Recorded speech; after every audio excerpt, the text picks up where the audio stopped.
Inilah 94,6 Radio Pradia Suara FM. Assalamualaikum warahmatullahi wabarakatuh. 94,6 Radio Pradia Suara FM Tuban. Komunikasi lancar, informasi benar. Kembali program Tuban dalam redaksi hadir di ruang dengar Anda. Edisi Sabtu 23 Agustus 2025. Sejumlah informasi seputar Kabupaten Tuban telah disusun oleh tim redaksi kami bersama saya Yulia. Berikut informasi selengkapnya.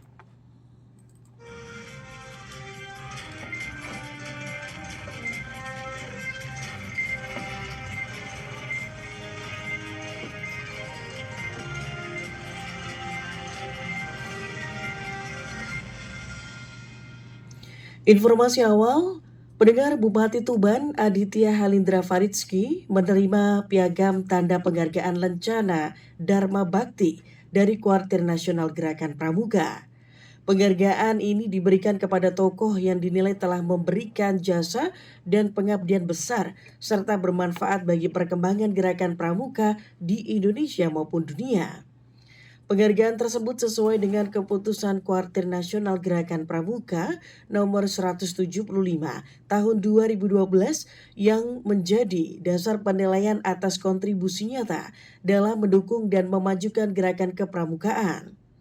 Sebagai Ketua Majelis Pembimbing Cabang Kamabicap Gerakan Pramuka Tuban, Mas Lindra Sapanakrab Bupati Tuban dinilai aktif memberikan perhatian, dorongan, dan dukungan terhadap berbagai kegiatan pembinaan generasi muda melalui pramuka. Piagam ini ditandatangani oleh Ketua Kuartir Nasional Gerakan Pramuka, Komjen Pol Purnawirawan Dr. Andes Budi Wasiso, tertanggal 4 Agustus 2025. Mas Lindra dalam keterangannya Jumat 22 Agustus menyampaikan rasa syukur dan bangganya atas penghargaan tersebut. Menurutnya ini menjadi motivasi untuk terus memberikan yang terbaik bagi pembinaan karakter generasi muda Tuban melalui gerakan pramuka. Penghargaan ini bukan hanya untuk dirinya pribadi, tetapi untuk seluruh insan pramuka Tuban yang telah bekerja keras. Semoga menjadi pemacu semangat untuk terus berkarya dan mengabdi bagi bangsa. Sebelumnya dalam apel peringatan Hari Pramuka ke-64 tingkat Jawa Timur yang berlangsung di Dermaga Ujung Koarmada 2, Surabaya, Kamis 14 Agustus, Gubernur Jawa Timur Kofifa Indar Parawansa juga memuji kiprah Mas Bupati Tuban di Gerakan Pramuka. Menurutnya Mas Lindra cocok menjadi duta pramuka karena komitmennya dalam menguatkan gerakan ini sangat nyata. Dengan dukungan pemerintah, seperti beliau, penguatan pramuka di daerah akan semakin masif.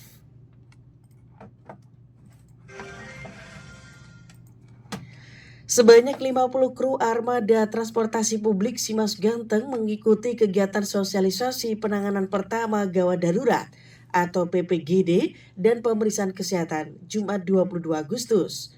Acara ini menjadi salah satu langkah penting pemerintah Kabupaten Tuban dalam memastikan kualitas layanan transportasi publik yang aman, responsif, dan prima. PLT Kepala Dinas Lingkungan Hidup dan Perhubungan DLHP Kabupaten Tuban, Anton Trilaksono menjelaskan bahwa kegiatan ini dirancang untuk membekali para kru dengan pengetahuan dan keterampilan dasar dalam memberikan pertolongan pertama kepada korban kecelakaan lalu lintas. Tujuan utama sosialisasi PPGD adalah meningkatkan kesadaran dan kemampuan pengemudi agar mampu bertindak cepat dan tepat saat menjumpai kecelakaan di depan mata. Ini penting untuk menyelamatkan nyawa, mencegah kecacatan, dan memberikan rasa aman kepada masyarakat. Sementara itu, di kesempatan yang sama, Kepala Kantor Pelayanan PT Jasara Harja Tuban, IG Muri menambahkan bahwa pihaknya turut memberikan edukasi terkait peran dan fungsi dari Jasara Harja dalam mendukung keselamatan transportasi. Jasara Harja ingin para kru memahami pentingnya pertolongan pertama pada kondisi gawat darurat, sehingga bisa bertindak cepat sebelum tim medis tiba untuk menyelamatkan nyawa dan menekan risiko kecacatan. Program Simas Ganteng, transportasi masyarakat Tuban yang elegan, aman, nyaman, dan terintegrasi merupakan terobosan Pemkab Tuban dalam mewujudkan sistem transportasi publik yang inklusif dan berkelanjutan. Dengan 20 armada bus utama dan 20 unit feeder yang menjangkau seluruh kecamatan termasuk rute Tuban Bojonegoro, program ini diharapkan menjadi solusi transportasi yang andal dan ramah masyarakat. Melalui kegiatan ini, Pemkab Tuban berharap kualitas layanan Zipmas Ganteng semakin meningkat. Edukasi PPGD pun juga diharapkan dapat menambahkan rasa aman bagi para penumpang, sekaligus membangun budaya keselamatan di jalan. Sementara itu, suasana penuh keceriaan tampak di lingkungan pemerintah Kabupaten Tuban pada Jumat 22 Agustus. Beberapa organisasi perangkat daerah OPD seperti Dinas Ketahanan Pangan, Pertanian dan Perikanan, DKP 2P, Inspektorat Daerah, serta Dinas Komunikasi dan Informatika, Statistik dan Persandian, Diskominfo SP kompak melaksanakan berbagai lomba untuk memperingati hari ulang tahun ke-80 kemerdekaan Republik Indonesia. Kepala Diskominfo SP Tuban, Arif Handoyo menjelaskan bahwa rangkaian kegiatan meliputi senam bersama dan aneka lomba yang diikuti jajaran pimpinan, anggota Dharma Wanita Persatuan, serta seluruh staf. Pendengar yang menarik, panitia mengajak peserta menjadi beberapa kelompok yang terdiri dari berbagai bidang dan sekretariat, sehingga memupuk rasa kebersamaan lintas unit kerja. Lomba yang digelar pun beragam serta kreatif, diantaranya yel-yel kelompok, estafet bola, estafet air menggunakan kerucut, baris berbaris dengan mata tertutup, makan pisang hingga voli sarung. Arif Handoyo menuturkan bahwa kegiatan ini diharapkan dapat mempererat hubungan antar pegawai dan memperkuat semangat gotong royong dalam menjalankan tugas pemerintahan serta pelayanan kepada masyarakat.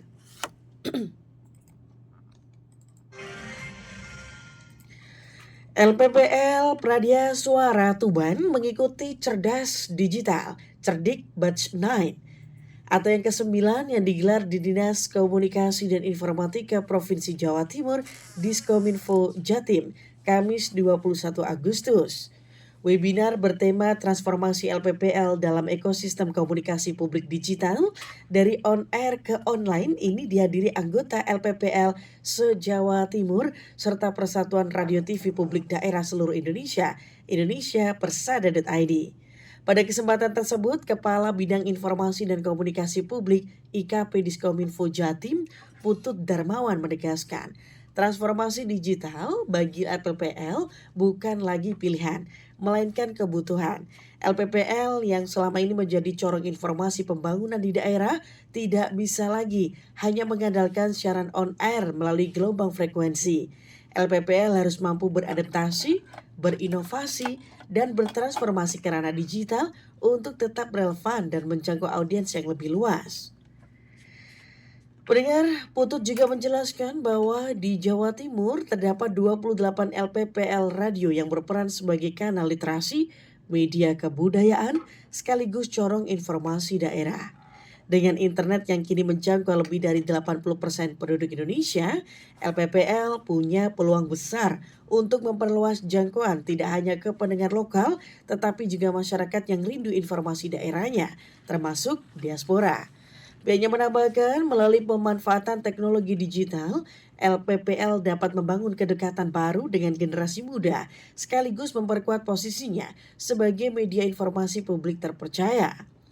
Dalam sesi diskusi, Rudi Sutanto menekankan pentingnya menjaga netralitas dan akurasi informasi sebagai kunci membangun kepercayaan publik di tengah maraknya hoax. Rudi Putranto menambahkan bahwa transformasi siaran dari on-air ke online memungkinkan jangkauan lebih luas, interaktif, dan konten dapat diakses kapan saja.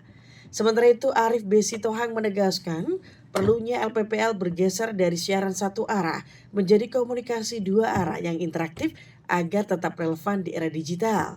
Tak hanya itu, Fali Marlian Putra juga menyoroti pentingnya integrasi siaran on-air serta online melalui model hibrida, storytelling lintas platform, layanan on-demand, serta interaksi partisipatif.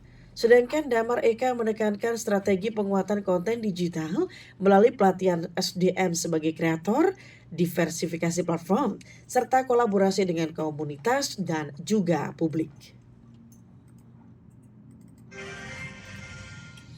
Wakil Bupati Tuban Joko Sarwono menghadiri rapat koordinasi program prioritas nasional yang diselenggarakan pemerintah Provinsi Jawa Timur bersama Kementerian Koordinator Bidang Pangan di kantor Seddaprov Jawa Timur, Surabaya, Kamis 21 Agustus.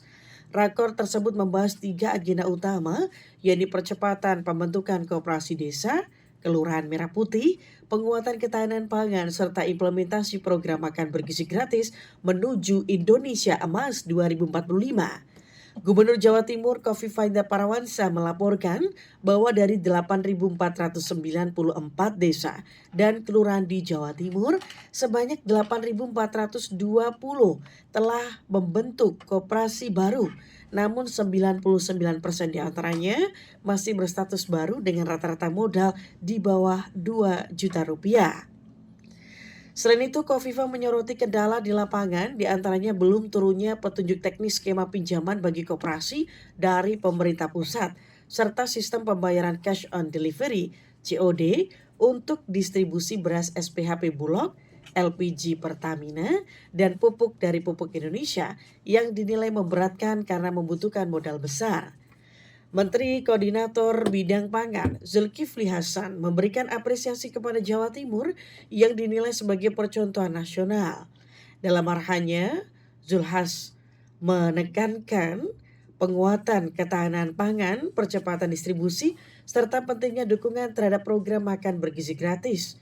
Ia menegaskan bahwa keberhasilan Jawa Timur dalam menjalankan program prioritas nasional dapat menjadi contoh bagi daerah lain di Indonesia. Wakil Bupati Tuban Joko Sarwono menyampaikan bahwa Pemkab Tuban mendukung penuh langkah pemerintah pusat dan Pemprov Jatim dalam menjalankan berbagai program prioritas tersebut.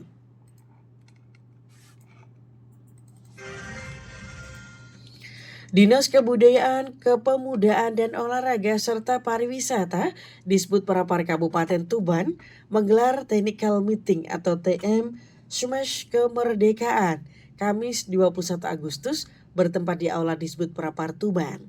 Kegiatan ini menjadi tahap persiapan penting menjelang turnamen bola voli dalam rangkaian Semarak Kemerdekaan 2025. Turnamen Smash Kemerdekaan dijadwalkan berlangsung mulai 25 hingga 31 Agustus 2025 di lapangan voli Gorangga Jaya Noraga. Sebanyak 29 tim siap ambil bagian dalam ajang ini, terdiri dari perwakilan OPD, kecamatan, perbankan, instansi vertikal, hingga unsur Polri. Kabid Olahraga Disbud Parapar Tuban, Arman Mitra, dalam kesempatan tersebut menyampaikan harapannya agar kegiatan ini dapat menjadi sarana hiburan sekaligus memperkuat kebersamaan lintas sektor. Selain membahas teknis pelaksanaan, dalam TM juga dilakukan sosialisasi aturan pertandingan serta pengambilan nomor peserta sehingga setiap tim dapat memahami regulasi dan mempersiapkan diri dengan maksimal.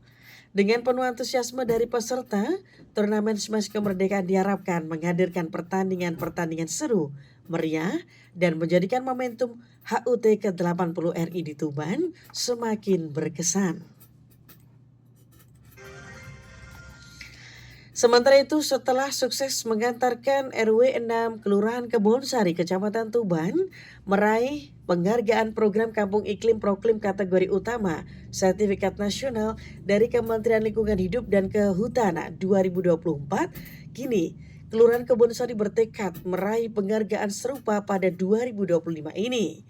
Lurah Kebonsari Arisman saat dikonfirmasi mengatakan untuk tahun ini yang mengikuti proklim adalah lingkungan RW 5. Alasannya 2 RT di wilayah itu sebelumnya sudah menyabet juara 1 dan juara 2 program Kampung Idaman Berseri KIB tingkat kabupaten pada 2024. Bukan hanya itu, pada 2023 dan 2024 wilayah Kebonsari juga mampu meraih penghargaan program Kampung Berseri dari Provinsi Jawa Timur kategori Pratama dan Madya. Dan tahun ini kelurahannya selain menunggu pengumuman penghargaan program Kampung Berseri Jatim 2025 kategori mandiri, juga fokus menunggu pengumuman penghargaan nasional Proklim 2025. Untuk tahap penilaian dan pemaparan serta verifikasi sudah terlaksana kemarin 20 Agustus melalui daring yang disampaikan oleh kader lingkungan wilayah setempat bersama pihaknya dan serta pihak-pihak terkait. Lurah Kebonsari yang sudah menjabat hampir 2 tahun itu mengaku capaian dan penghargaan yang diraih selama ini, khususnya bidang lingkungan hidup, tidak lepas dari sinergi dan kolaborasi antara pemerintah kelurahan bersama masyarakat serta dukungan dari Pemkab Tuban, dalam hal ini DLHP. Ia berharap kegiatan positif seperti ini harus dipertahankan, bahkan jika bisa ditingkatkan pada tahun mendatang. Sebab tegasnya dalam kurun waktu 4 bulan kembali akan memasuki purna tugas sebagai ASN, sehingga ia ingin menorehkan catatan positif selama mengemban amanah sebagai Lurah Kebonsari sejak November 2023 itu. Informasi akhir dalam rangka memperingati hari ulang tahun ke-20 Himpunan Pendidik dan Tenaga Kependidikan Anak Usia Dini Indonesia, Himpaudi. Layanan dongeng dan baca anak Tuban, Labadonat, yang dikelola Dinas Perpustakaan dan Kearsipan Kabupaten Tuban, berkolaborasi dengan Himpaudi Kecamatan Jenuh, menggelar kegiatan dongeng dan baca bersama di kantor Kecamatan Jenuh, Kamis 21 Agustus. Kegiatan ini menjadi salah satu rangkaian perayaan yang tidak hanya meriah, tetapi juga syarat pesan edukatif. Acara dibuka oleh Ketua Himpaudi Kecamatan Jenuh, Kholisoh, serta Camat Jenuh yang diwakili Kasih Pemerintahan, Wartini. Dalam sambutannya, Kholisoh mengapresiasi para pendidik yang tak kenal lelah mendidik anak-anak usia dini. Hal senada juga disampaikan Wartini. Menurutnya, peringatan 2 dekade Himpaudi menjadi momentum penting untuk menguatkan peran organisasi dalam meningkatkan kesejahteraan pendidik dan kualitas pendidik anak usia dini. Sejalan dengan tema 2 dekade Himpaudi mewujudkan kesejahteraan dan kesetaraan untuk pendidik PAUD dan anak usia dini. Suasana semakin hidup ketika Kak Nur Homari dari Labadonat membawakan dongeng interaktif yang memikat perhatian anak-anak. Dengan gaya bercerita yang ekspresif, ia mampu mengajak anak-anak terlibat langsung dalam alur cerita. Sebanyak 300 peserta yang terdiri dari anak-anak usia dini beserta orang tua terlihat antusias menyimak dan mengikuti jalannya acara. Tak hanya disuguhi dongeng, anak-anak juga dimanjakan dengan kehadiran mobil perpustakaan keliling, ratusan koleksi bacaan anak dan buku dongeng tersedia, serta menjadi daya tarik tersendiri. Kehadiran layanan ini diharapkan mampu menumbuhkan minat baca sejak dini. Lalu juga memperkenalkan budaya literasi sebagai bagian penting dari pendidikan anak usia dini. Melalui kegiatan ini, Himpaudi Kecamatan Jenuh menegaskan komitmennya untuk terus memperkuat kolaborasi dengan berbagai pihak termasuk Dinas Perpustakaan dan Kearsipan. Harapannya, semangat membaca dan mendongeng dapat menjadi sarana pembangunan karakter anak, serta menciptakan pengalaman belajar yang menyenangkan, inspiratif, dan berkesan bagi anak-anak usia dini di Kabupaten Tuban. Pendengar, informasi selanjutnya seputar perakiraan cuaca dan tinggi gelombang yang akan disampaikan oleh perakirawan BMKG Kabupaten Tuban. Sekaligus menutup program Tuban dalam Redaksi edisi Sabtu 23 Agustus 2025. Saya Yulia beserta kerabat kerja yang bertugas undur diri. Wassalamualaikum warahmatullahi wabarakatuh. Selamat pagi para pendengar radio di seluruh wilayah Kabupaten Tuban. Kembali